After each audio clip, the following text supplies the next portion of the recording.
Good morning, Bucknutters. It is Thursday, November the 16th, 2023. I am Dan Rubin. This is the Bucknuts Morning 5 and Change. Got a tremendous show for you today. Obviously, I'll have my guys back. Mark Porter and Bill Kurelic will be here shortly. Crystal ball's rolling towards Columbus as the Golden Gophers come here this weekend. Also got some real interesting quarterback chatter if we're looking long term. But first, you'll be happy to know today's sponsor is Underdog Fantasy. We have to take a quick break to talk about the official fantasy partner of Bucknuts, Underdog Fantasy.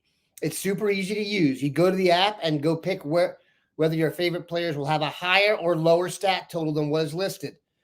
Do that with 2 to 5 different players and you're in business. If you can go 5 for 5, you can 20 times your cash. For example, maybe this Sunday you want to put together an entry with all OSU alums in the NFL. You could select an entry with C.J. Stroud, Garrett Wilson, and Chris Olave all going higher than their stat total. If it hits, you win money. We've seen a lot of you good Lord. We have seen a lot of you downloading Underdog, using the promo code, and having fun, which we love to see. If you haven't yet, check it out, because when you sign up, you get your first deposit doubled up to $100 using the code BUCKNUTS. Visit UnderdogFantasy.com or find them in the App Store. And don't forget to register with the promo code BUCKNUTS to get your first deposit doubled up to $100. Must be 18 years or older and present in a state where Underdog Fantasy operates. Terms apply. Concerned with your play, call 1-800-522-4700 or visit www.ncpgambling.org. That's $100 in value. I'll tell you what's a lot more than that in value is the great Bill Kurelic and Mark Porter who join us today. Gentlemen, welcome. Bill, crystal balls are rolling towards Columbus. One of them I expected.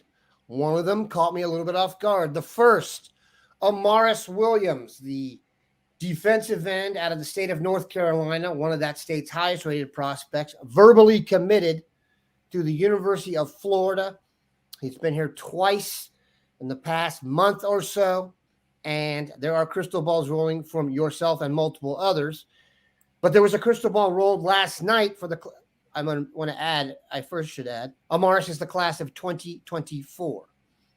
In the class of 2025, there was a crystal ball rolled by Tom Lloyd for Nate Roberts out of Oklahoma, the number 2 tight end in the country. Very impressive offer list. I went and watched the tape. Very impressive prospect. Bill, can you please bring us up to speed on those 2 votes of confidence for the Buckeyes to add studs?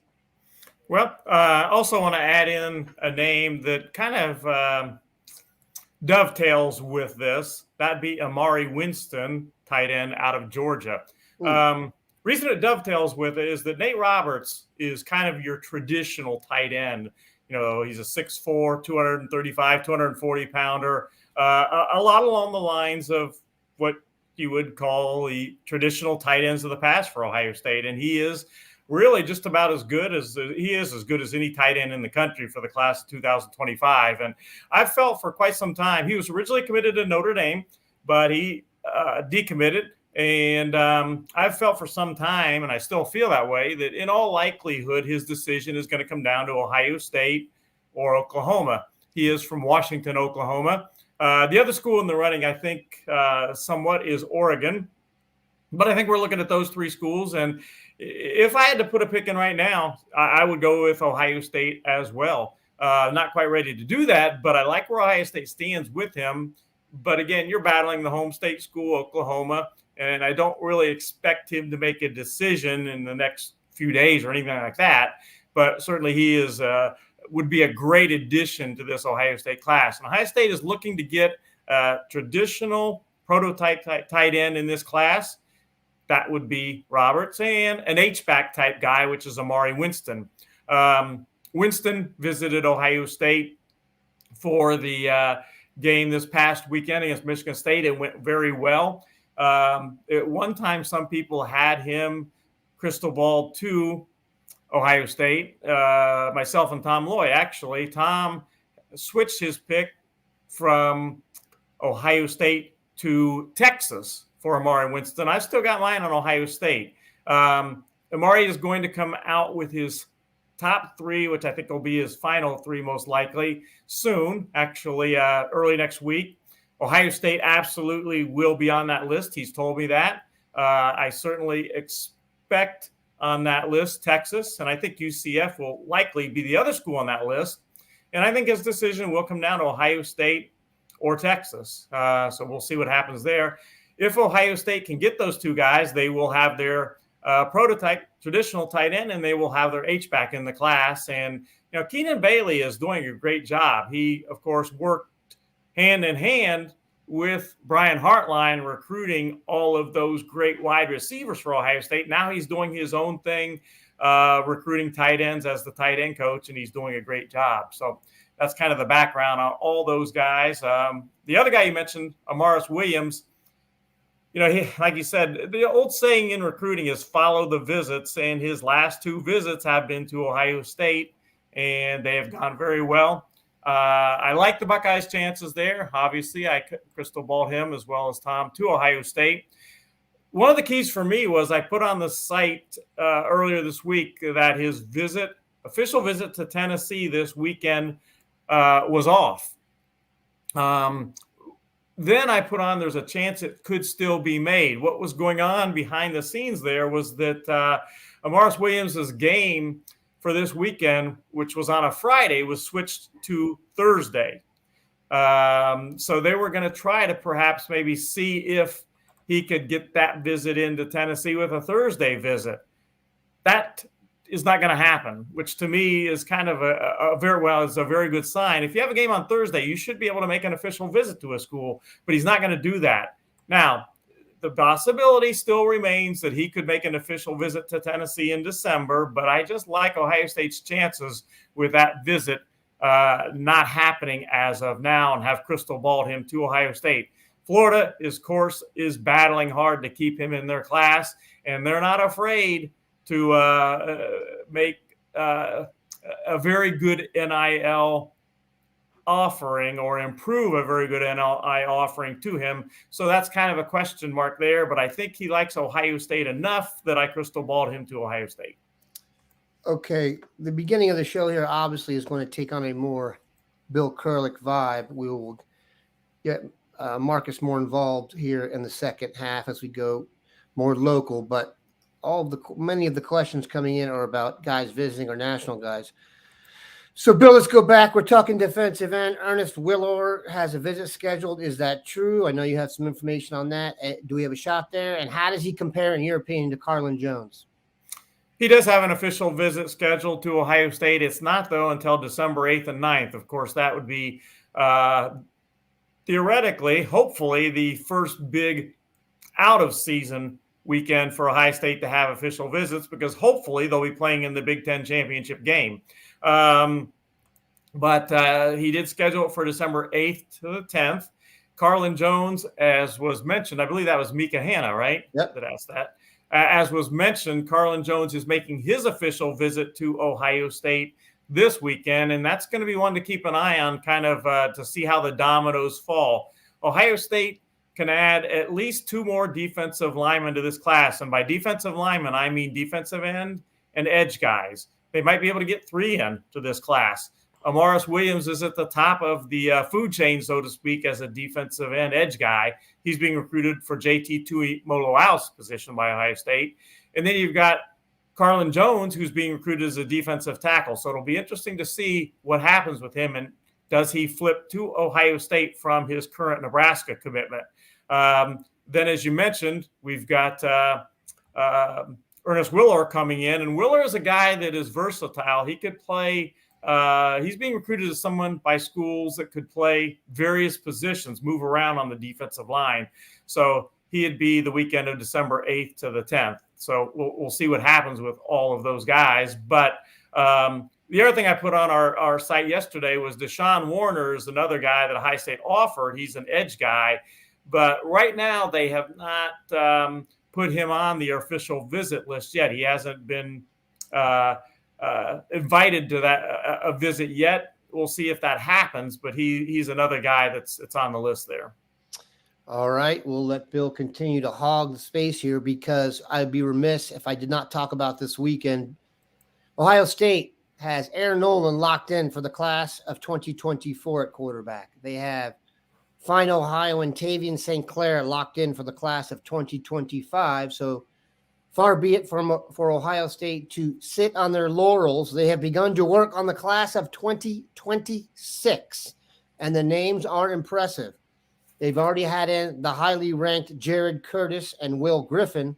This weekend, they will entertain the number one quarterback in the class of 2026, who is verbally committed to USC, Julian Lewis.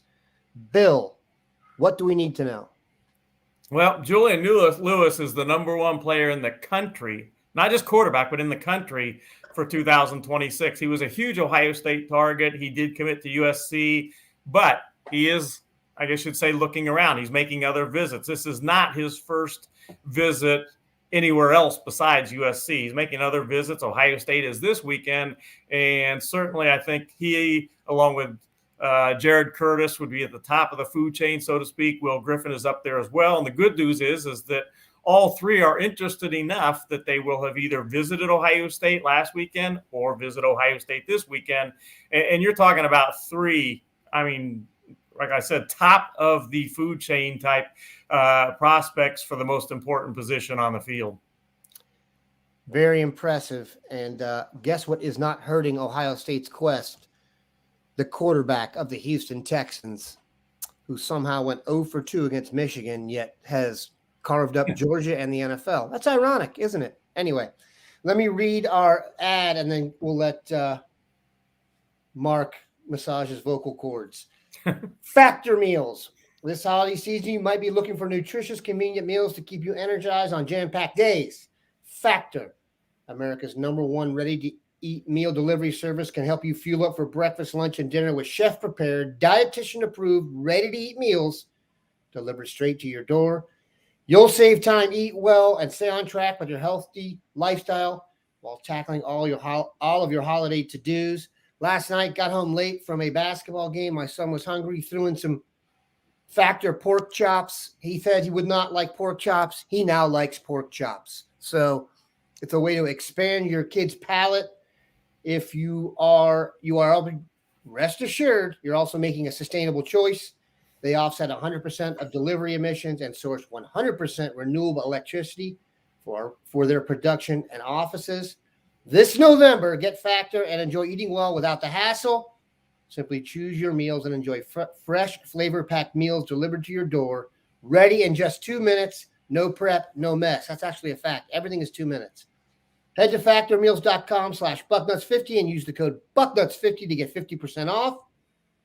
That's code Bucknuts50 at factormeals.com/Bucknuts50 to get 50% off. I'm telling you, it's worth it. Somehow they've made chicken good in the microwave. It's a miracle. All right.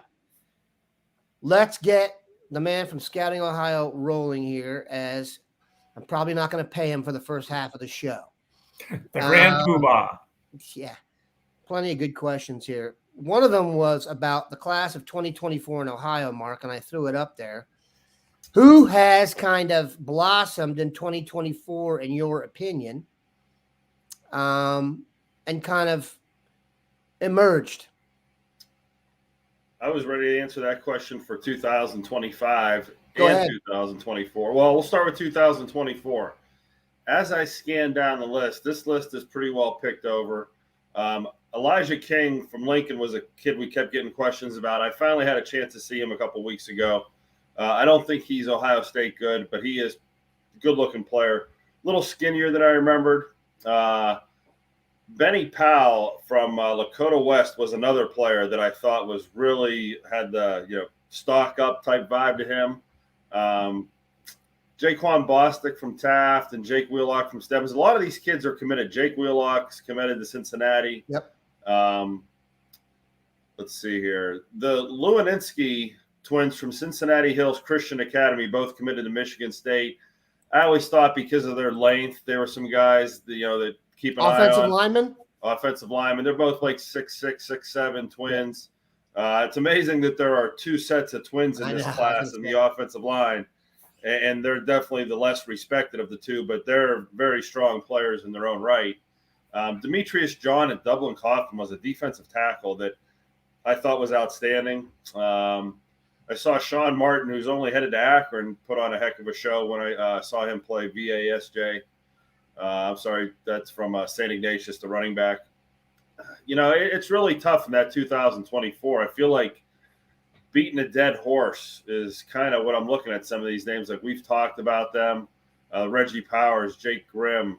Hold on a second. Is it fair to say if it's going to be a 2024 kid from Ohio, it would be kind of an upset at this point?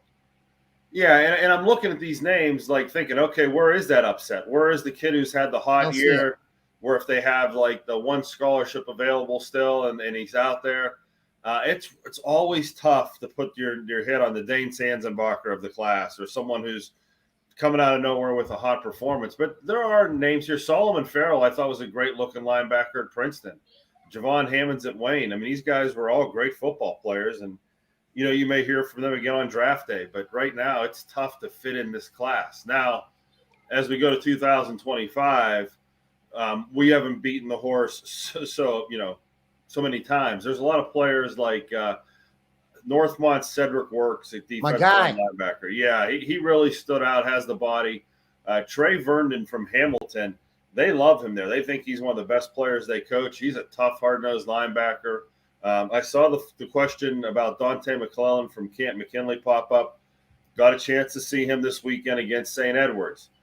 He's playing receiver. He's playing outside linebacker, strong safety. He looks the part. He's got the body, runs really well.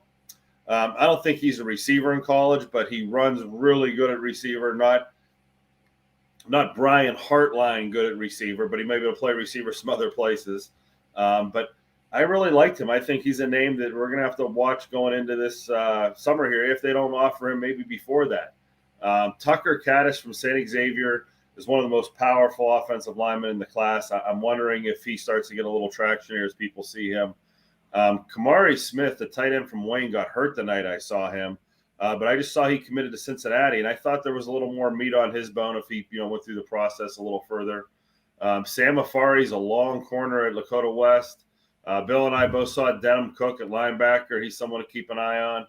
Maddox Arnold at Elder is a linebacker. Grant Bierman at Lakota West is a linebacker.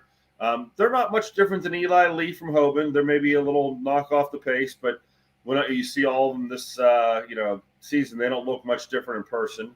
Jameel Ham at Glenville is a defensive end outside linebacker worth knowing about. He's a player that's started last year as a sophomore, looked really good. Saw them the other night. We could talk about Glenville. I just saw them against Shelby, so there are some thoughts on them. Brennan Ward. I could go down this list of guys I've seen and boy, start throwing darts. But right now, until I stack up these positions and even as I'm looking at my list, it needs a little work from the last time I looked at. Cody Haddad is a safety from St. Ignatius who started to blow up. And when I saw him play in the first half, he had to make 5 or 7 plays right in front of me. So he might be one of the safeties we hear from later down. Yeah, no Dane Sanzenbacher this year.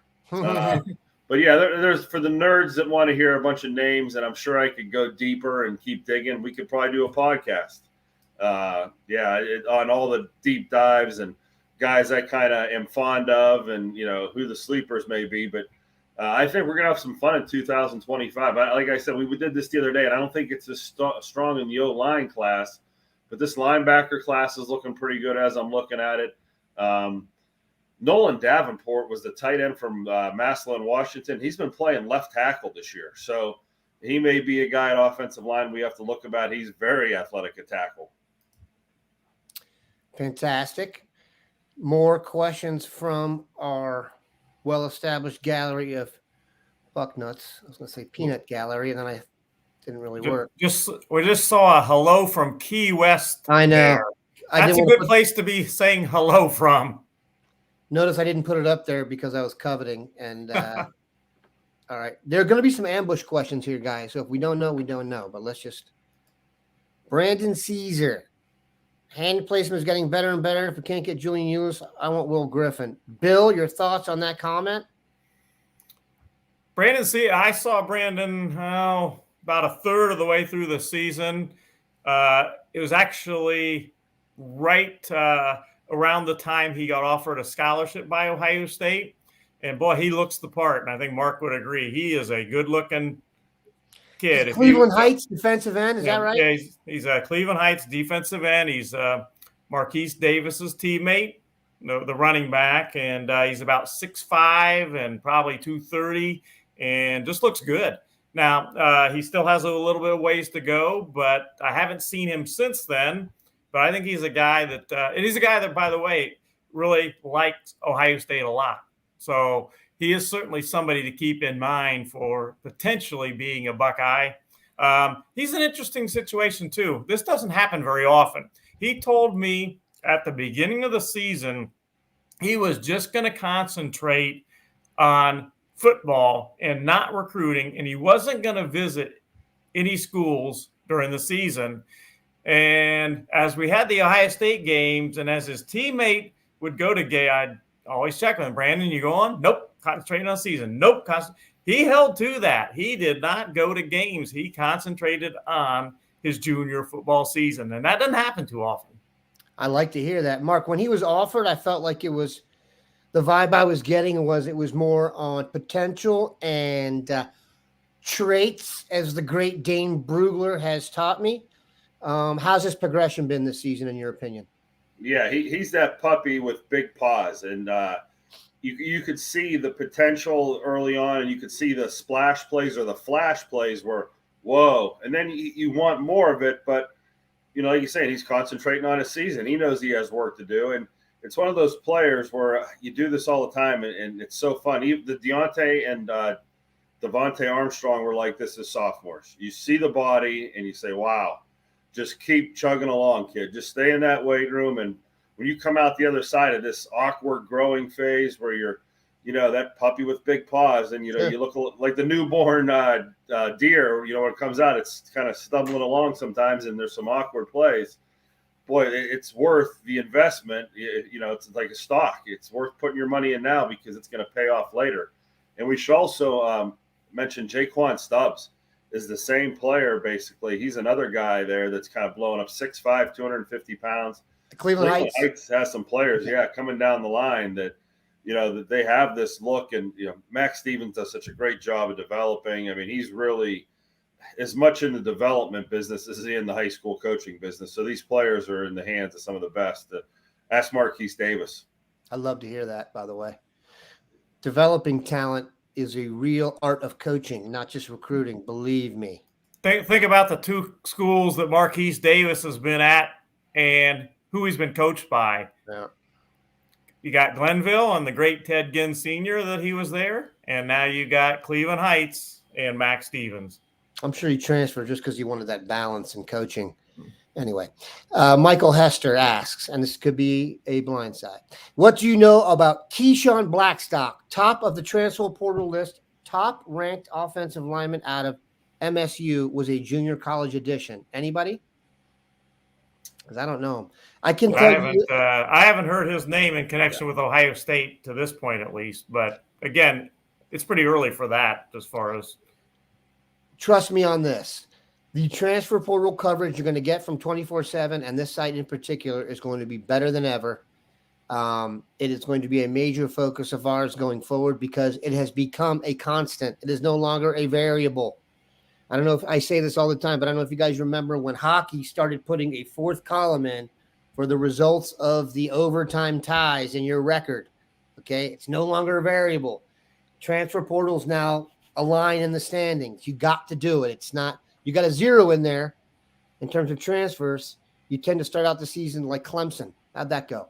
While it's early, I can tell you though, Ohio State is already gearing up for that and has been. When all the rumors were going around about what was going to happen at Michigan State before it happened, about possibly Mel Tucker not being continuing there as head coach, Ohio State was taking a look at that situation and who they might be interested in and so on and so forth. They're on top of things, as there's not a coincidence about them being on top of everything. And they're great recruiting. It happens not by happenstance, for sure. I've said this, and we'll dedicate several shows to this, but I'd have someone on staff literally going through every single roster and every film of every team in the country with the guys who are not draft eligible, not at Georgia or Alabama, and offering them for your key spots and saying, look, come here, start for a year, start for 2 years. It's Ohio State. You cannot get any better. Plus, people develop at a different rate. You might have some 6'8" left tackle somewhere who blossomed. Let's go get them. I don't care who it is. Everyone else is doing that. I don't want to hear anything about people's emotions or kids getting their feelings hurt anymore. Everybody's getting paid now. So once you start getting paid, you got to produce. All right. I digressed once again. Chad Stryker, I believe Dior Garner from Canton McKinley has an OSU offer. Thoughts? Mark? I haven't seen that, and I'm not sure. I just saw him this past weekend playing O-line, D-line. I'm not sure if he's going to be an Ohio State defensive tackle or not. I haven't broken down the whole class.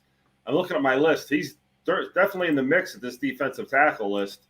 But, as I watched him last night, I wasn't sure which side. He's not as long as I thought he was. Freshman, sophomore year, he looked like he was really going to grow, and I'm not sure if he's grown much since then. But definitely one of the guys we're keeping an eye on.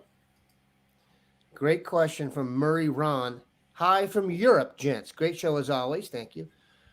As the Buckeyes special teams is under scrutiny, are there any special teams position players that come to mind as future difference makers for 2025-26? I don't really know, but go ahead, Bill. Yeah, one guy to keep in mind is Morrow Evans. And I know people think it's crazy to be talking about a long snapper, but the kid is the best long snapper in the country. How good is he? He was invited and will play in the All-American Bowl in Texas as a long snapper. He's in that game because of just that. He is committed to Ohio State. He will eventually go on scholarship. He's going to begin his career at Ohio State as a preferred walk-on, but he has been told that when Furlman is done, that he, would be expected to take over as the long snapper, and then he will go on scholarship. And he's a good one. Like I said, he's the best in the country. He is committed to Ohio State for the class of 2024 and will play in the All-American Bowl. Very impressive. Because as Bill, they don't always invite a long snapper. It's not like it's a mandate for the All-American Bowl. It's very rare, in fact. So that's really impressive.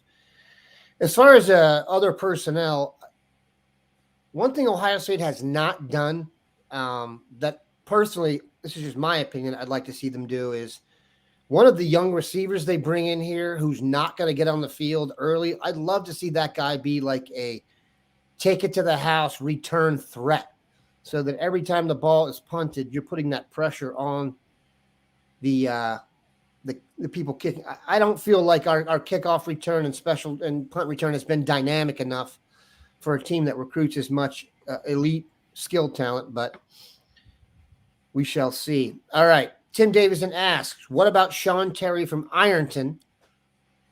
Has a ton of offers, including Michigan. Ironton, of course, the home of Reed Carrico. Mark?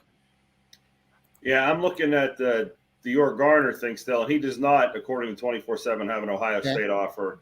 I have coming out of sophomore year, I had like 5 defensive tackles to look at, maybe in that level, but I can't say any of them that I saw this year have, maybe raised above the rest. And I'm not sure how Garner's going to look on a national level to really do a deep dive on that.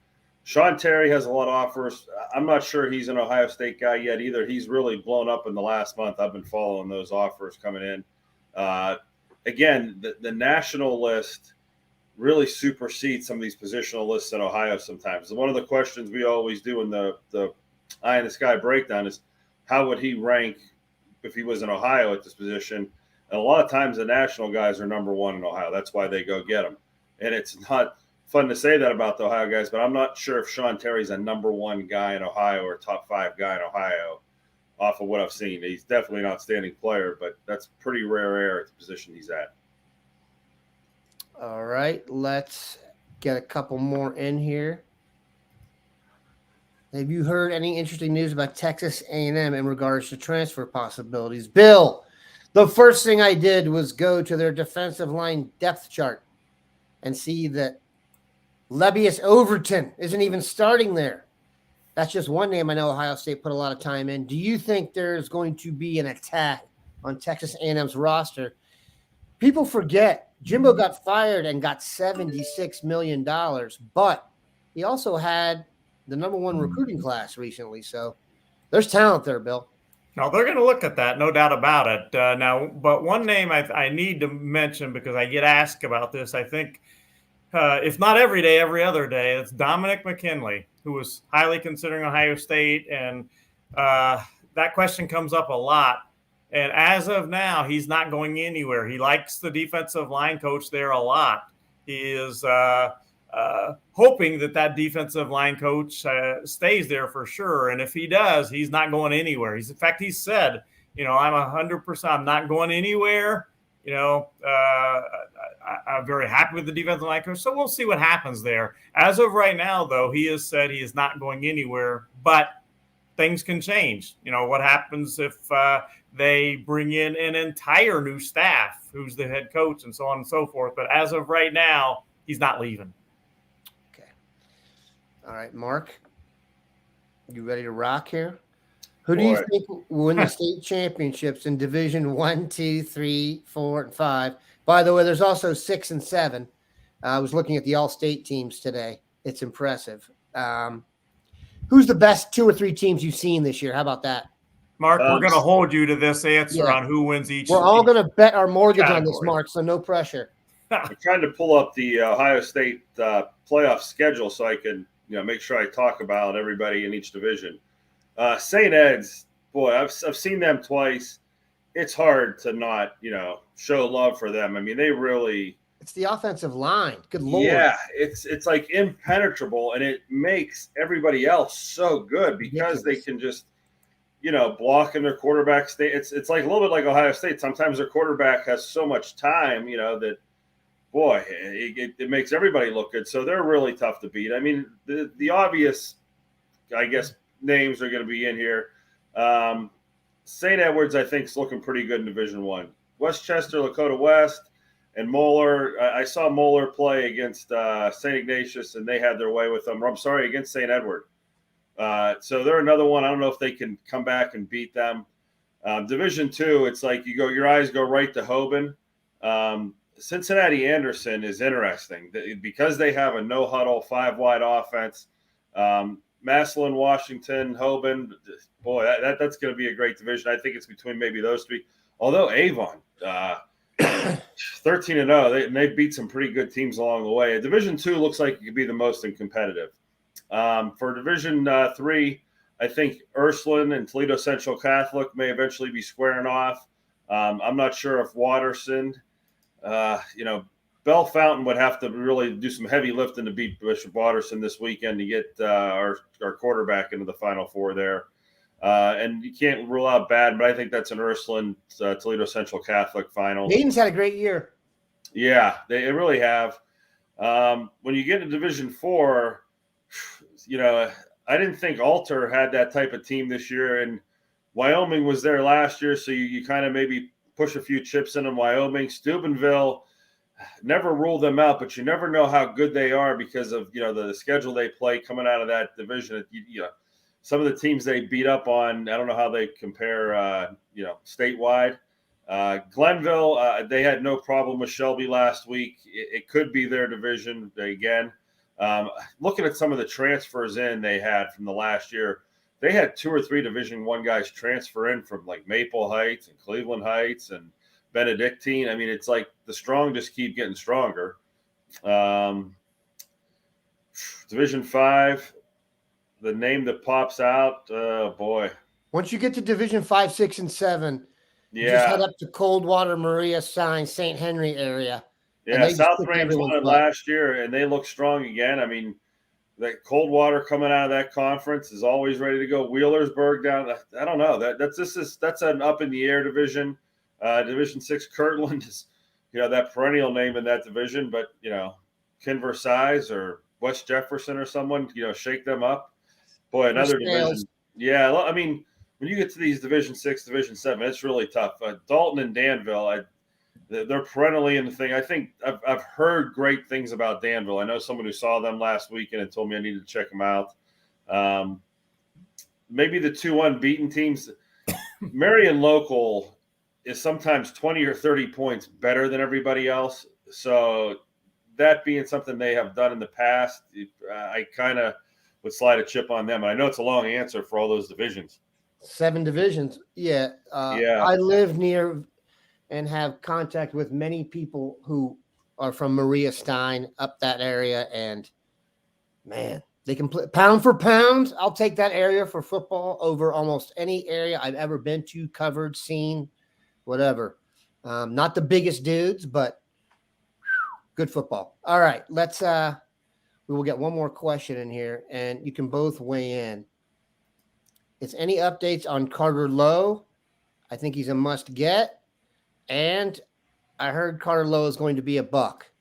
Carter Lowe, offensive lineman up north. You can both weigh in, and then we'll get your pick for the weekend and go from there. Well, I know that I haven't crystal ball to Ohio State, and I haven't moved that pick, and I'm not really planning to move it. I think the 2 main contenders for him, or challengers, I should say, to Ohio State, would be Michigan and Georgia. And that's a pretty good trio to have on your list: Ohio State, Georgia, and Michigan. I think that those are the big 3. But I think Ohio State eventually will win out for Carter Lowe. Marcus, your thoughts? I think you always ask these questions on purpose because that's our eye in the sky guy this week. He was a guy we saw a few weeks ago and haven't put the breakdown out yet. But, yeah, I told you, unsolicited, I was told many times that, it's looking good for Ohio State. But I did see the rumblings on the web where, Michigan's making a push. And I think that's just location of where they're at, where you're always going to fight some type of, their uniforms are the same color as Michigan on some levels. There is a little, when I'm the edges of the state. Yeah, you do feel the Michigan vibes when you get to Toledo. So I get the question, but from what I was told unsolicited, I think we're in good shape. And I will be on here to tell you that I understand the questions about Jeremiah Smith. Brian Hartline has said if he's here, Jeremiah Smith will be here. If we can't accept Brian Hartline's word in recruiting, then what are we doing here, people? Come on now. All right. We appreciate these guys stopping by. I'm not going to actually have them pick the Minnesota game because they're all going to say we're going to cover. If we don't cover against Minnesota heading into the game, it will be interesting. Let's just stay healthy. I'm very confident that if Ohio State goes to Ann Arbor with all of its studs, they can pull this off. We have the elite talent that Michigan does not have in certain spots, but we got to be healthy. So go to work, Mick, and the health training staff. Get these guys healthy for Ann Arbor. Give us some Gophers in the meantime. We appreciate these guys stopping by. Have a good one, Bucknutters.